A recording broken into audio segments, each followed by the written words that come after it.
बिस्मिल्लाहिर्रहमानिर्रहीम। Government post graduate college Mansara के BS Urdu semester शेषम के कोर्स बयान व बदी उरूज के लेक्चर नंबर 7 के दूसरे हिस्से के साथ हाजिर हूँ।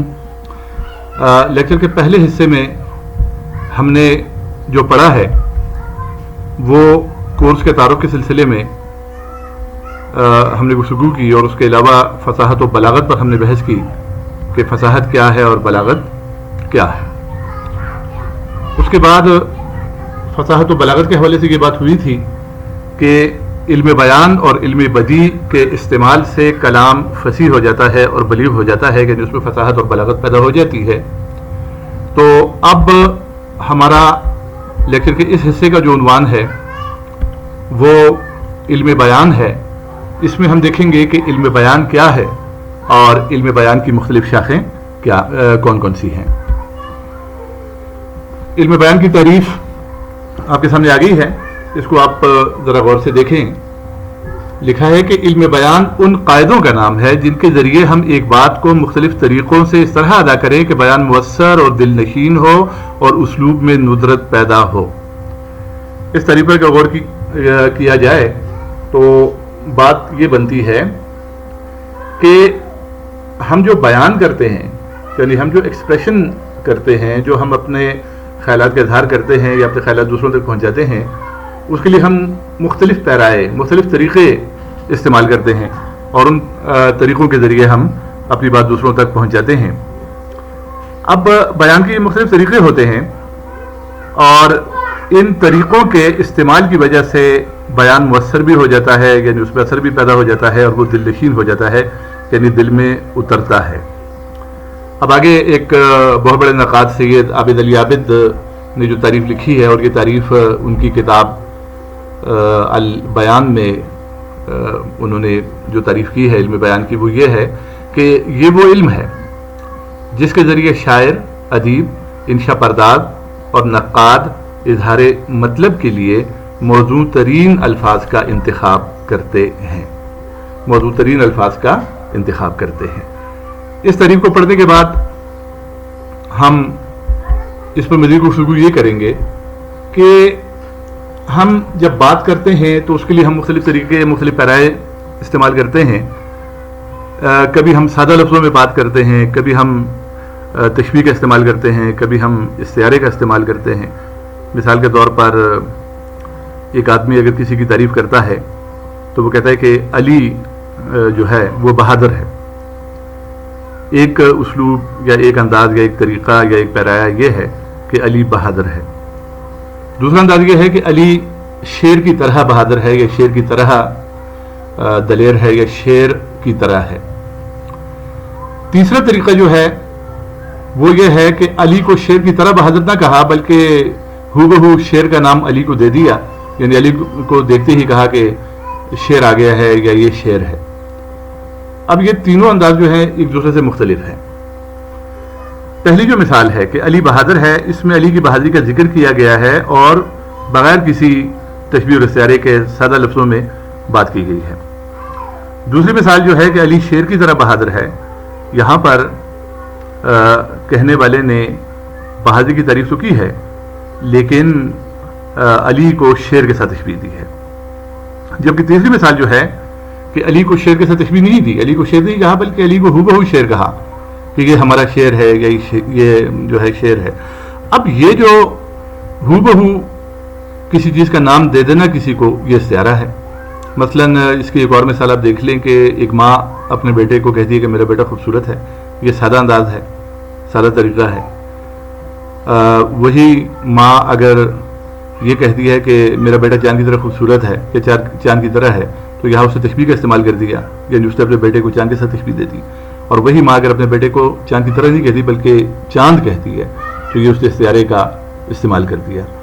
अब ये जो बयान के मुख्तलिफ तरीक़े हैं, यही तरीक़े इल्म बयान में ज़र बहस आते हैं और इल्म बयान में इनका मुताला किया जाता है। इल्म बयान की शाखें तशबीह, इस्तिआरा, मजाज मुरसल और किनाया। यानी इल्म बयान जो है इसमें बयान के मुख्तलिफ तरीक़ों का मुताला किया जाता है और बयान के मुख्तलिफ तरीक़े कौन कौन से हैं वो ये हैं یہ چار ہیں، تشبیہ ہے، استعارہ ہے، مجاز مرسل ہے اور کنایا ہے۔ علم بیان گویا آپ یہ کہہ سکتے ہیں کہ علم بیان چار چیزوں پر مشتمل ہے، تشبیہ، استعارہ اور مجاز مرسل، یا علم بیان کی چار شاخیں ہیں، تشبیہ، استعارہ، مجاز مرسل اور کنایا۔ یا پھر آپ یہ کہہ سکتے ہیں کہ علم بیان میں چار چیزوں کا مطالعہ کیا جاتا ہے جن میں تشبیہ، استعارہ، مجاز مرسل اور کنایا شامل ہیں۔ مجاز مرسل اور کنایا پر بحث نہیں ہوئی، تشبیہ اور استعارے پر تھوڑی سی ہو گئی ہے۔ تو مجاز مرسل اور کنایا جو ہے یہ بھی بیان کے مختلف اسلوب ہیں۔ مجاز مرسل میں لفظ حقیقی معنوں کی بجائے مجازی معنوں میں استعمال ہوتا ہے، اور استعارے میں بھی اور کنائے میں بھی لفظ مجازی معنوں میں استعمال ہوتا ہے۔ گویا تشبیہ کا تعلق حقیقی معنوں کے ساتھ ہے، اور استعارے اور مجاز مرسل اور کنایا تینوں چیزوں کا تعلق جو ہے وہ مجاز کے ساتھ ہے۔ لفظ مجازی طور پر استعمال ہوتا ہے۔ مثال کے طور پہ اگر آپ کسی کو اس کی بہادری کی وجہ سے شیر کہتے ہیں، یا کوئی ماں اپنے بچے کو خوبصورتی کی وجہ سے جان کہتی ہے، یا کسی اور حوالے سے اگر ہم کوئی اس قسم کا لفظ استعمال کرتے ہیں تو اس کو ہم استعارہ کہیں گے، اور یہاں پر وہ شخص جس کو ہم چاند کہہ رہے ہیں یا شیر کہہ رہے ہیں، اس کے لیے ہم چاند یا شیر کا لفظ جو ہے وہ مستعار لیتے ہیں کسی اور چیز سے، اور اس کے لیے ہم استعمال کرتے ہیں۔ لہذا یہ مجاز کی مختلف صورتیں ہیں۔ تشبیہ مجاز میں نہیں آتی، البتہ استعارہ، مجاز مرسل اور کنایا جو ہیں یہ مجاز کی مختلف صورتیں ہیں۔ مجاز مرسل کی بہت سی شکلیں ہیں، بہت سی صورتیں ہیں۔ مثلا ہم کہتے ہیں کہ آگ جل رہی ہے، حالانکہ اگر لکڑیاں جل رہی ہیں تو ہم لکڑیاں جل رہی ہیں نہیں کہتے، بلکہ ہم کہتے ہیں کہ آگ جل رہی ہے۔ اسی طریقے سے اور بھی اس کی بہت سی مثالیں ہیں کہ آگے جب تفصیلات آئیں گی تو اس میں آپ ان کو ساری مثالیں جو ہیں ان کو پڑھیں گے۔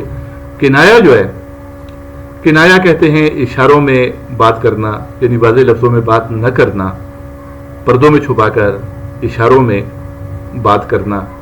مثلا کسی عمر رسیدہ آدمی کو ہم سفید ریش کہتے ہیں، یا اسی قسم کے اور بھی اس کی مثالیں ہیں، لیکن ہم تفصیلات میں اس وقت نہیں جاتے۔